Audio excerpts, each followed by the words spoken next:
क्या कहती है कुरान में? मैं विकास त्रिपाठी अपने दर्शकों का एक बार पुनः स्वागत करता हूं। बुद्धि चाहिए तो ज्ञान हासिल करिए, सम्मान चाहिए तो चरित्र अच्छा करिए। स्वामी जी क्या कहती है कुरान में? एक बार पुनः आपका स्वागत है। नमस्कार स्वामी जी, जैसा कि आप बातों के मुताबिक कुरान तो सनातन धर्म की किताब महसूस हो रही है, होने लगी है। बिल्कुल। तो क्या आप इसको सत्यापित कर सकते हैं? यहाँ तो दावा किया जा रहा है 11 आप जज बिठा दीजिए, सुप्रीम कोर्ट की बेंच बनाइए, उसमें 10 तो जज रखिए अल्लाह वाले, एक जज रखिए राम वाला, सनातन धर्म वाला, और वो व्यक्ति बहस करेगा, और 50 उलेमा एक तरफ और वो व्यक्ति एक तरफ जो अल्लाह से मिलकर आया। 6 अक्टूबर 2016 की रात को एक ब्राह्मण है, मेराज यात्रा उसके साथ हुई, 40 सेकंड में पूरा ब्रह्मांड देखा, भगवान को देखा, ब्रह्मांड का निर्माण देखा, पूरे ब्रह्मांड की सीक्रेट्स को कॉपीराइट डाटा करा लिया 2018 में। 2019 में जो ब्लैक होल की फोटो नासा ने जारी की वो 2018 में कॉपीराइट है। 2016 में जो हाफ विजिबल यूनिवर्स की फोटो नासा ने और 28 देशों के टेलीस्कोपों ने मिलकर जारी की है, वो 2018 में फुल मैप फुल डायग्राम के साथ कॉपीराइट है भारत सरकार में। जो अभी फुल फोटो आनी है विजिबल यूनिवर्स की, अभी एक वेब सीरीज कोई करके टेलीस्कोप छोड़ा है, हबल से 100 गुना ज्यादा बड़ा। तो ये सारी बातें ऑलरेडी हैं, ऑलरेडी भारत सरकार के खाते में सब ऑलरेडी कॉपीराइट है ये सब डाटा। तो आप देखिए जो कुरान को बताया जा रहा है कि कुरान सनातन धर्म की किताब है, तो आप तो कह रहे हैं कुरान सनातन धर्म की है या नहीं है, क्वेश्चन है। तो वो तो दावे से कह रहे हैं कुरान सनातन धर्म की किताब है। कुरान जो है आपको ये तो बार बार बताया जा रहा है कि इस्लाम 360 डिग्री उल्टा खड़ा है कुरान से, कुरान इधर है इस्लाम उधर है, इस्लाम चल रहा है हदीसों पे, हदीसों का मामला उल्टा है। तो अब देखिए कुरान जो चलती है एक रूह और एक नबी की कॉन्सेप्ट पे चल रही है कि एक रूहुल कुद्दूस, एक कोई पाक सॉल है, वो हाँ आत्मा है, और उसके साथ एक व्यक्ति है, वो पवित्र आत्मा आती है धरती पे और वो जो है धरती पे धर्म का सुधार करती है, जिसे वो नबी रसूल बुला रहे हैं। यही बात हमारी गीता कह रही है, गीता भी यही कह रही है ना। अब देखिए कुरान की बातें कुछ ऐसी अजीबोगरीब है, जैसे कोई बात आपको उठाकर कहीं से उठाकर एक बताई जाए। जैसे एक इनके चैप्टर है 33 सूरह अहजाब करके उसका नाम है, उसमें आयत नंबर 5 है। तो उसमें कहते हैं अल्लाह कि किसी के मुंह बोले बेटे को मुखातिब होते वक्त उसके असल बाप के नाम से उसको आवाज देनी चाहिए। यह तरीका अल्लाह के यहाँ इंसाफ का है। अगर असल बाप का नाम मालूम ना हो तो भी वो तुम्हारा दीनी भाई दोस्त रफीक तो है ही, मतलब तुम्हारा वो क्लोज तो है ही। अब देखिए ये आयत आगे भी चल के कहती है कि भूल चूक से तुम कोई और नाम ले लो तो तुम पे कोई माफी नहीं, ये है वो है, और कोई तुम पे गुनाह नहीं, जानबूझकर दिल के इरादे से उसको मुखातिब होते वक्त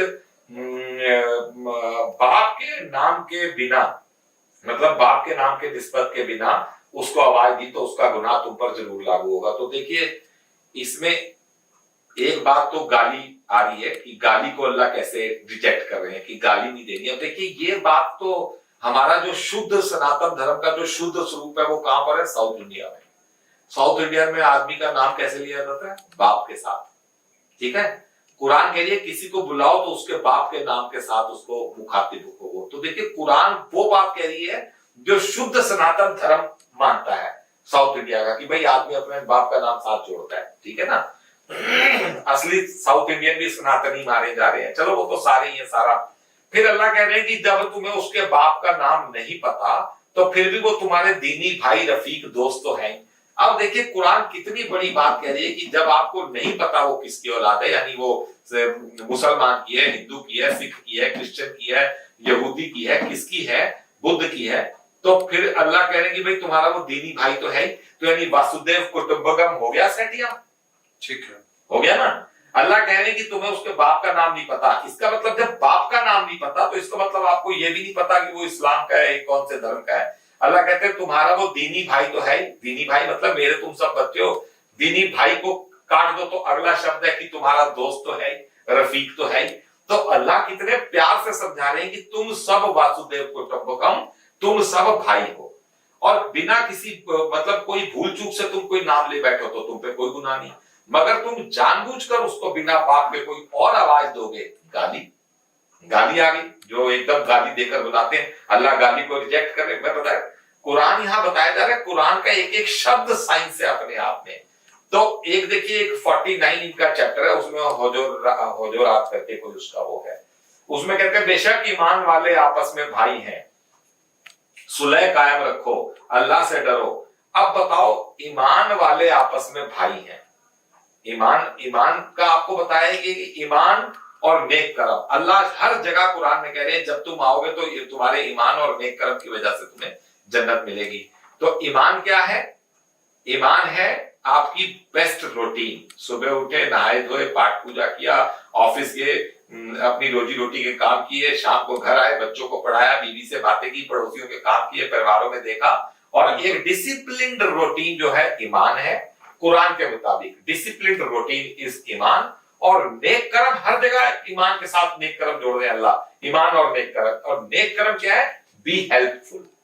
आपको पता हो परिवारों में किस बच्चे की फीस नहीं जा रही, आपको पता हो रिश्तेदारी मोहल्ले में किसके आटा खत्म है, आपको पता हो कि कौन सा बच्चा जो कीमती चॉकलेटें नहीं खा पा रहा, आपको पता हो कि आपके सर्कल में किस बच्चे ने साइकिल के लिए बेचारा तड़प रहा है, आपको पता होना चाहिए आपके परिवारों में, आपके समाज में, आपके दोस्तों में किसकी मोटरसाइकिल की, कार की किस्त टूटी हुई है बेचारे की, कौन किराए पे सपने लिए जा रहे हैं, घर नहीं बना पा रहा। आप उसको पैसों से मदद नहीं कर सकते, आप उसको अखबारें पढ़े तो आप उसको कहीं से इनपुट दे कि भाई वो स्कीम आ रही है, वहां वो है, तो ये कर ले, अपने कॉन्टेक्ट से उसको लोन करा दो, अपने कॉन्टेक्ट से उसको मकान सस्ता कर, मतलब कहीं कुछ भी हेल्प कर दो।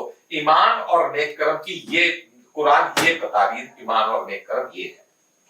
स्वामी जी, कुरान में जैसा कि कई नबियों का जिक्र है, जी जी जी, इब्राहिम का, ईसा का, मूसा का, जी, तो ये सारे असली नाम है या इसमें भी कुछ अलग कुछ है निकल के? देखिए इसमें जो है, एक नूह को तो कुरान पकड़े रहती है जी कि नूह पक्का वाला रसूल, जिसके पुख्ता सबूत आ रहे हैं, नूह पक्का वाला रसूल है। पक्का वाला रसूल जिसे कुरान कह रही है, अल्लाह कह रहे हैं कि पक्का वाला। फिर नूह क्या हुआ था? नूह ने जब पैगाम दिया, उसके बाद नूह 950 साल तक पब्लिक के बीच में रहे और उन्हें अपनी ईमान की, उन्हें तकरीर करते रहे इस्लाम की, मगर वो सारी कोड वर्ड्स हैं, सारी कोड लैंग्वेज है। 900 साल 950 साल थोड़ी कोई जीता है, मगर ये कोड लैंग्वेज है। जब डीकोड होगी तो संसार के बड़े बड़े रहस्य खुलकर सामने आएंगे। तो देखिए, एक 7/33 है इसमें, जो है 33 नंबर चैप्टर, 7 नंबर आयत। और जब हमने तमाम पैगंबरों से इकरार लिया और आपसे भी, मतलब अल्लाह जिस डीम्ड मोहम्मद को कह रहे हैं, मतलब जो 6, 10, 16 को, क्योंकि कुरान एक व्यक्ति के लिए लिखी हुई है, वो व्यक्ति जब कुरान पढ़ेगा तब उसे कुरान समझ आएगी, तब वो संसार को कुरान के मायने बताएगा। कुरान का एक दूसरा नाम है कौले रसूल। कौले रसूल मतलब केवल जो अल्लाह से मिलकर आएगा भगवान से, केवल वही कुरान को डिकोड कर सकता है। तो उसमें, क्योंकि इस्लाम का तो मानना है अल्लाह ही नहीं है, कोई वो बस कोई कहता है नूर है, कोई कहता है जी कुछ नहीं है, कोई कहता है जी अल्लाह बॉडी में है ही नहीं। तो इस्लाम के तो ये कुरान में 3 जगह आयत आ रही है कि तुम अभी भी अपनी मेरे से मुलाकात में शक में पड़े हुए हो, शक में। तो अल्लाह कहते हैं कि नूह, इब्राहिम, मूसा, ईसा, मरियम का बेटा जो है, सबसे पक्का कौल और करार किया ताकि सदाकत की बात कहने वालों से सवाल किया जाए और उनकी सदाकत का उन्हें अच्छा इनाम दिया जाए और सच के इनकारी लोगों को दर्दनाक सजा दी जाए। तो अब देखिए, एक आयत में अल्लाह इन सब नबियों का नाम लेकर कह रहे हैं कि मैंने इन सबसे कॉल करार दिया ताकि तुम नीचे सदाकत की बात करो, सदाकत यानी सच्चाई की बात करो, और मैं तुम सबको चेक करूंगा। तो अल्लाह जब पैगंबरों का नाम लेकर एक आयत में इनको लपेट रहे हैं, तो इसका मतलब पैगंबर भी डाउटफुल है, पैगंबर भी कोई इसका मतलब डाउटफुल है। इसी में अल्लाह आगे जाकर कहते हैं, मगर जब इनकारियों ने सच को झुटलाया और उनको, तो फिर अल्लाह ने अपने नबियों से हिसाब लिया। तो देखिए, ये बड़ा गहन मंथन होगा। खाली कह देने से इब्राहिम, मूसा, ईसा, याकूब, यूनुस, यूसुफ, हूद, ये जितने पैगंबरों के नाम आ रहे हैं, इसके ऊपर गहन गहन गहन अध्ययन होगा, तब पता चलेगा। क्योंकि अल्लाह क्यों कह रहे हैं कि मैं अपने नबियों को ही चेक करूंगा? नबी का तो मतलब वो तो अल्लाह के अलावा कोई पैगाम नहीं दे सकता, लड़ाई झगड़े की कोई बात नहीं बोल सकता, लठ लेकर पीछे नहीं। अल्लाह एक जगह कह भी दिए हैं कि जो इब्राहिम कह रहे हैं कि जो अल्लाह का माना अल्लाह का हुआ, जो मेरा माना मेरा हो गया।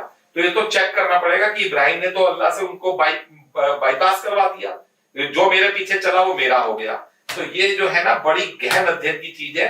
सारे पैगंबर भी उसमें आ रहे हैं क्वेश्चन मार्क में, ये इसकी बकायदा डिटेल्ड जांच होगी, तब पता चलेगा किसने क्या कहा। स्वामी जी, अक्सर आप ये कहते हैं कि कुरान में हर चीजों का निचोड़ है। निचोड़ है, बिल्कुल हर चीजों का निचोड़ है और हर चीजें कुरान में लिखी हुई है, घटनाक्रम एक एक बात कोई संसार की आप पूछे, कोई टॉपिक पे आप बात करें, कुरान में उसके ऊपर लिखा हुआ है। तो क्या कुरान में देवी पूजा भी सत्यापित है? ऐसा कहीं कुरान में है वर्णन? देखिए, आपने अव्वल तो इस्लाम मूर्ति पूजा से ही कटा पड़ा है। इस्लाम मूर्ति पूजा को समझ ही नहीं रहा, वो कह रहे नहीं ये बुत परस्ती है, ये बंद है, ये है वो है। अब देखिए, एक जाकिर नायक है, वो जब अपनी तकरीर करता है तो कोई उसे कहता है भाई राम और कृष्ण और ये सब भी तो नबी थे, तो वो कहता है जी ये होएगा, पता नहीं होएगा, क्योंकि कुरान में नहीं लिखा। कुरान में नहीं लिखा हुआ इसलिए हम नहीं मानते, कुरान में लिखा होता तो हम होते, हम मानते। एक तरफ वो भी बड़ा प्रिसाइजली कहता है जी 1,24,000 नबी आए, तो कुरान देखिए क्या कहती है। कुरान कहती है कि कई नबी तो मैंने इसमें जिक्र कर दिया, मैंने धरती पर बहुत सारे रसूल भेजे। रसूल मतलब पैगंबर, मतलब नबी, मतलब प्रॉफिट, मतलब अवतार, मतलब मसीहा, मतलब वन, एक ही बात। थोड़ा नबी और रसूल में ग्रेड है, रसूल इज हायर देन नबी। तो अल्लाह कहते हैं मैंने धरती पर पैगंबरों को कईयों को भेजा, कुछ का नाम मैंने बता दिया और बहुतों का छोड़ दिया। तो ये 1,24,000 इस्लाम अपनी डीम्ड माने बैठा है कि इतने नबी आए होंगे। तो 1,24,000 इस्लाम का ये कहीं मानना है कि 1,24,000 नबी आए, 313 रसूल आए। धरती फिर भी वहीं भसड़ की भसड़ पड़ी हुई है, ये ना तो 1,24,000 सुधार के जा पाए, ना 313 सुधार के जा पाए। तो ये डीम्ड है, कुरान में फिगर नहीं आ रहा। कुरान में तो अल्लाह एक बात कह रहे हैं कि कईयों का नाम मैंने बता दिया, कईयों का मैंने छोड़ दिया। तो क्योंकि मान लीजिए मैं कुरान को मान रहा हूं और मैं कुरान का भगत हूं, तो मैं तो आयत का इसका मतलब पकड़ लूंगा कि अल्लाह कह ही रहे मैंने कईयों का छोड़ दिया। तो कोई कहे जी चंपक लाल एक नबी था, तो मैं तो कहूंगा ठीक है जी नबी था, नमस्कार भाई साहब, बड़ी अच्छी बात है। चंपक लाल हो सकते हैं उसी नबियों में से हो जिनका अल्लाह कह रहे हैं कि मैंने नाम छोड़ दिया।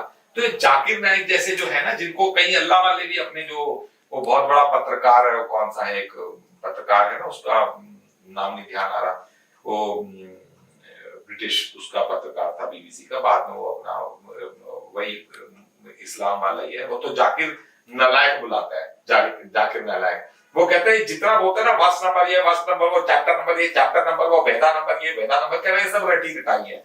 और वो व्यक्ति भी जो 6, 10, 16 को भगवान से मिलकर आया अल्लाह से, वो भी जब जाकिर नाइक को देखता है तो मन ही मन हंसता है। वो कहते हैं इसे ढेले भर की कुरान की नॉलेज नहीं है, ढेला वो देखता है कि 100-200 रटी रटाई आयतें हैं, उसको पढ़ता है। और वो तो कहता है मैं जब भी इसको देखता हूँ जाकिर नाइक को टीवी पे, तो मुझे ऑटिस्टिक आदमी नजर आता है। ऑटिज्म समझते हैं आप, थोड़ा सा पागलपन। तो कहते हैं इसकी तो शक्ल भी ऑटिस्टिक लिखा हुआ है। तो वो देखिए यहाँ पर जो है ना, बहुत बड़ी बात आ रही है कि इसमें जो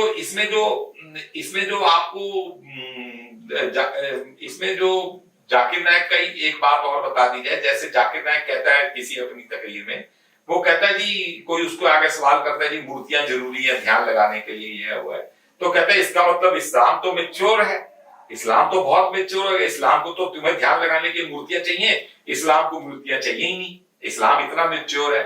अब देखिए, जिस कुरान की 6,500 आयतें हैं, एक गीता है उसकी 650 आयतें हैं, तो जो व्यक्ति अल्लाह से मिलकर आया, भगवान से मिलकर आया 6, 10, 16 को, वो कह रहे हैं गीता की 650 श्लोकों में से, आयतों में से एक कोई चुनो आप पूरे सारे अध्याय की, और आप पूछो कुरान में कहां लिखी है, वो बता देगा कुरान में ये आयत पढ़ो।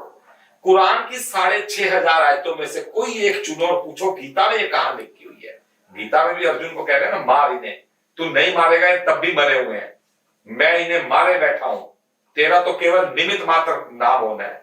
तो मरने मराने से लेकर शिक्षाप्रद सारी बातें कुरान की 6,500 आयतें 650 श्लोकों में निपटी पड़ी हैं। ये जिस काबा को, पत्थर को ये पूज रहे हैं, उस पत्थर को जब तराशा जाएगा और ये बात आनी है सामने, तो वो अपने आप ही वो शिवलिंग में वो शंकर भगवान की उसके अंदर मूर्त निकल कर आ जाएगी, उसके अंदर देवी निकल कर आ जाएगी। छोड़ो ये सारी बातें भी, आपको एक एटम बम आयत बताई जाएगी। एक एटम बम का मतलब ये कि एक इनमें आयत है नजम के सूरे इनका चैप्टर 53 करके, उसमें नजम करके एक है 18 नंबर आयत। फिर मैंने अल्लाह ताला की बड़ी बड़ी, अपने रब की बड़ी बड़ी निशानियां देखी। मतलब वो 6, 10, 16 को जो व्यक्ति अल्लाह से मिलकर आया, जब उसने पहली बार कुरान के अंदर इस चैप्टर में जाकर ये देखी कि फिर वो ऊपर गया, बाएं से दाएं कमान हुआ, फिर वो ऊपर वाले छोर से नीचे आया, 4 कमान पीछे हुआ, तो वो जो है